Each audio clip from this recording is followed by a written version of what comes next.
In the technique that I use, we push the conscious mind out of the picture. And I go into the deepest possible level of trance, which is called the somnambulistic level. At that level, the person doesn't remember what they said or did. Okay. So you get they are really, we're traveling in time. It's like I call it a time tunnel. You're back in time. How did you discover this technique? Gradually, over 40 years. 40 years to discover and to build one technique up? To perfect it. Wow. So when you first did this, like you said in the interview, you didn't really know what you were communicating with? No, it was just, in those days, it was just habits. Yeah. And it was a long, drawn-out inductions, watch the shiny object, those kind of things. And you're not doing that anymore? Oh, none of that is done anywhere anymore. It's only used on television and movies for dramatic effect. Or, as you would say, those who are taking others to just a very shallow level. And even that method is so outdated. If anybody's doing that, they're way behind the times. But I found a way to cut out the things that were unnecessary in hypnosis, and I added other things to make it fast and quick, and we go directly to what I call the source of all knowledge. But how do you know that person, even though they're in that very deep trance, aren't just feeding you what you want to hear and they... It's impossible. Yeah. When you're in the deepest possible level, you cannot make up anything. Is everything revealed once they've come out of the trance? Yes, and everything, well, I always have a recording that I give them. And is there any sort of side effects from going so deep? Or? No. They feel wonderful because that's part of the technique. And this is a very, I would say, positive experience for them. Very positive. And are they digging up a lot of basic...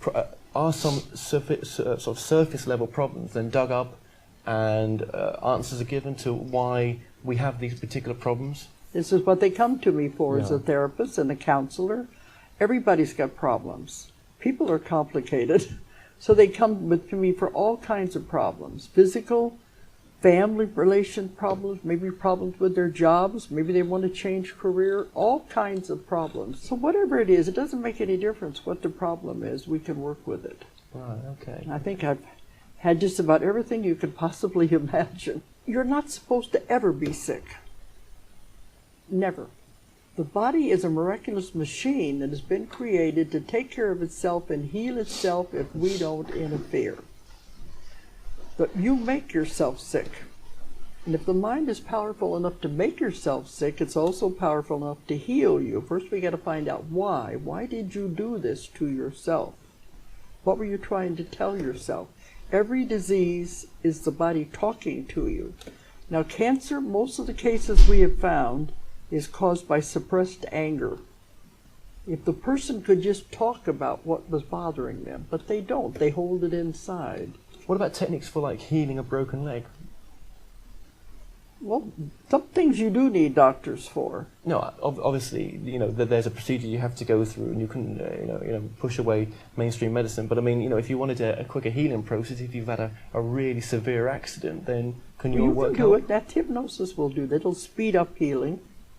You can control bleeding. You control a lot of things with hypnosis. I have found a way to directly connect to the higher self and let it come through the clients and answer all the questions and do the instant healing.